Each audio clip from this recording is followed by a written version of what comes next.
Finding the 4 aces has been an obsession for magicians for a long, long time.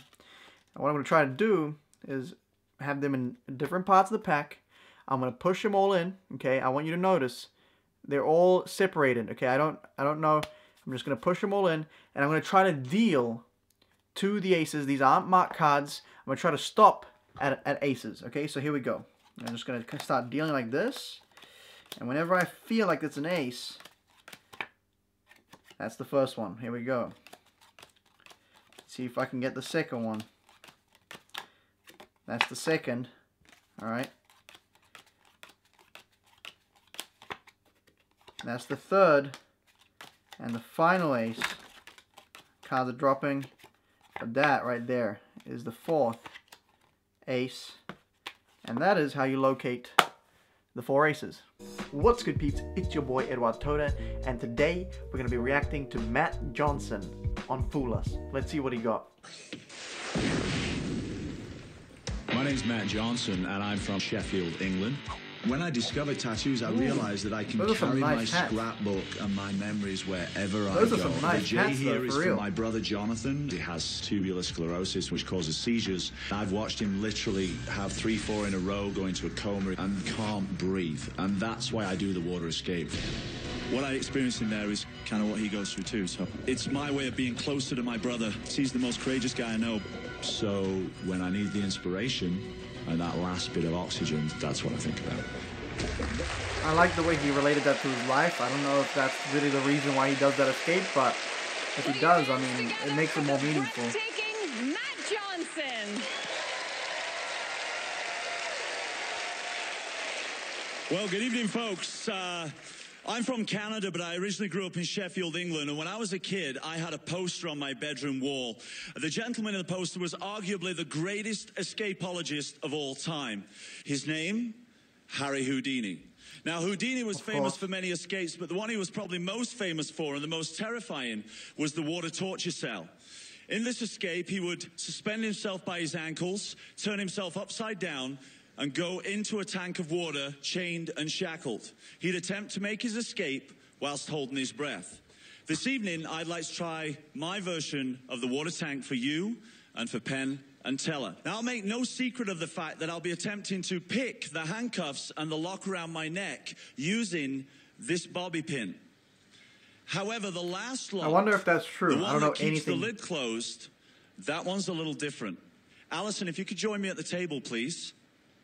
I have here a glass. It contains 20 keys. Each one has a red ribbon attached. I also have a padlock. This is the padlock that will go through the lock on the lid of the box. Now, it's important to note, Alison, that none of the keys in that glass will open the lock. Now, I'd like you to verify this for the audience and for Penn and Teller, but obviously we don't have time to go through all 20 keys, so I'm going to tip them out on this cloth here, and what I'd like you to do is select 3 keys at random, but please be sure and know that you can choose any key you like from the top, underneath, the left or right. I want you to be absolutely categorically sure that none of the keys open the lock. So I want you to take 3 keys at random now, please, and place them here on the table. Right. There's 1, 2, third time lucky, 3. Now, I'd like you to take each one of those keys one at a time and try them in the lock, if you would, please. And you're going to verify for the whole audience that none of the keys that you selected at random open the lock. The first one, no. Would you put it in the glass, please? Good. The second one. Folks, she's trying this now. That doesn't open the lock. No. And finally, the third and final key, third time lucky. Does that open the lock? No. No. Drop it in the glass, please. In fact, the only key that opens the lock is this one. I keep it separate for obvious reasons. Alison, would you verify for everybody? Take this last key, please. Try it in the lock. And does that one open the lock? Yes. Good. Leave the lock open. Take the last key. Place the lock on the table. And now take the last key and drop it in the glass. Good. Would you pick up the glass with one hand underneath, please, and one hand on top?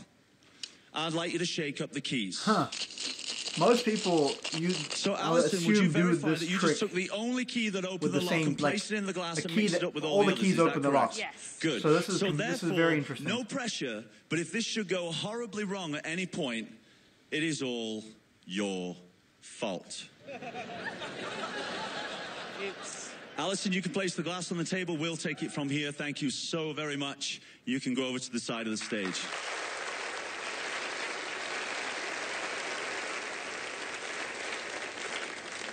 Folks, I'd like you to put yourselves in my position. Imagine that you are locked and shackled underwater and you can't breathe. Not only are you trying to pick your restraints while holding your breath, but you're also trying to find the only key to your freedom. Literally, like trying to find a needle in a haystack. Huh. I also want you to bear this in mind. The escape you're about to see is extremely dangerous. Please do not try this under any circumstances. Oh, I won't. I've rehearsed for this escape for about a year, but anything I can go won't. horribly wrong. There's no way I'm doing that, One so more I'm thing. good. As I duck under the water, if you want to join in, take a breath with me. All right, I'm going to do this. I'm going to do this. I'm going to do this, dude.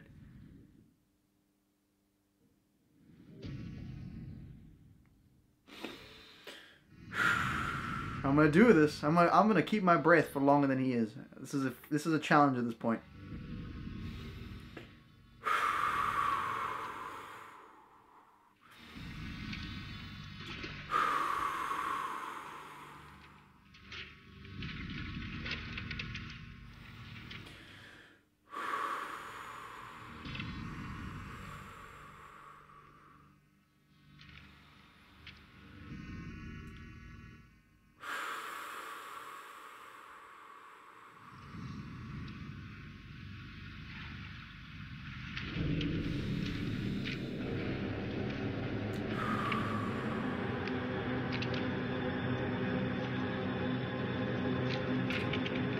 It is harder to keep your breath when moving. I am aware of that, so.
Man, that was a close one.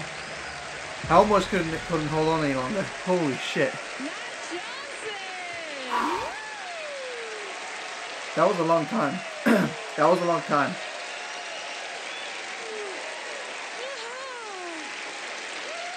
There you go. Air hug. Now, he must have a way. Jeez. Wow. He must have a way of how do you doing train? it I mean, do you start safely. like in a swimming Because pool? that was I actually almost my train limit. breath holding. But I guess I'm not a if- free diver, but I train breath holding. And the only way to do it is like going to the gym. You just have to put in the time, put in the effort. That's literally the only way. And you have to go through the pain of the lungs burning. That's all you can do, right? And when I go under, I really try and just picture myself floating in the abyss, getting deeper into the ocean. Thinking burns oxygen. I don't want to burn oxygen, so. All right, well, let's hold our breaths and see what the boys have to say. I remember David Hey, Blaine tell talking us. about how he beat the world record. Wow. Great act. great act. And Thank you so even with having seen a few acts, still nerve-wracking, wonderfully nerve-wracking. I really appreciate it. And then what I want to really hit, because it's important in an act that's this good, is to let people know what's real. You know, Houdini used to offer a large amount of money, I don't know, make it up, $1,000 or something, for anyone that could prove that he obtained air while he was doing one of these stunts. In the tricks we've done, we couldn't pass that. You could. There's no cheating at all in the breath holding. There's no cheating at all on the box. You're really underwater. All of that is really real. There's no cheating on the danger. It really is dangerous. I want to skip over the first part, if you'll allow me, because it's so good. I don't want to go into the lock picking and stuff unless you want to push me. There's a plot called Bank Night, where usually you have a bunch of different keys that can open something. It's done as a psychic event, or it's usually done to win $100. Not that it's the same trick, but that plot of one key opening when a bunch of them don't is a nice plot when done for $100. Is a wonderful plot when done for your life. Just terrific. I also had to say that we like the way you look. We like your bald pate that go very well with the 7 keys. It was actually more than 7 keys, but all the keys you had go very well with your bald pate. Thank you. Yeah, but no. No? No. I don't know. No, Mr. Bald Pate. No 7 keys of bald pate at all? No. Well, then, can we try a few of those keys? These keys down here? Yeah. Well, the keys in the tank, yeah. In the tank? Yeah. I'd rather you didn't. So are you convinced Penn and Teller have figured it out? Yes. But you're fabulous. You're really entertaining. Right. Okay. Okay. So it is what I initially. It is why I cannot talk. What is wrong with me? We're just getting warmed up. So. Okay. So it is why. Are you kidding me?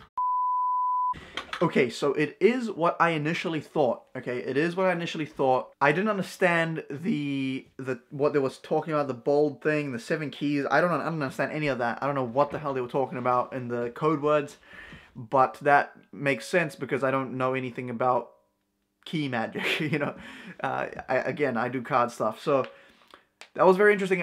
What the method was, I think what was basically what I thought it would be. I think it was a little bit weird with the cut, right? Because they showed all the keys.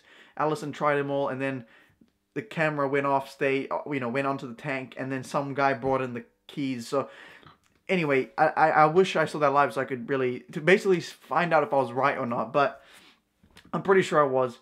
Very cool act, and yeah, I figured there had to be a way for him to 100% of the time be able to unlock himself. You know, he's not going to take the chance of going through all those keys. There's just no way. Unless, you know, he can hold his breath for such a long time that he's timed it and he can do it.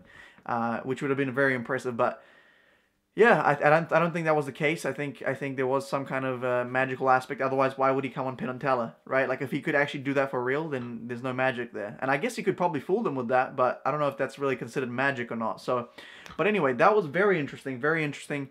I liked his presentation. I like the way he looks. I mean, I know they were saying that in a code word, but for real though, he's got a nice look to him that you wouldn't really attribute to a magician. He's tatted up, he has a beard, you know what I mean? But yeah, I like the way he related the trick to his brother and to his personal life, which if he's really talking the truth, then it kind of adds another layer to it. As in terms of the presentation, I mean, I felt, you know, I held my breath and that was almost to my limit. I felt the suspense. He really built it up well.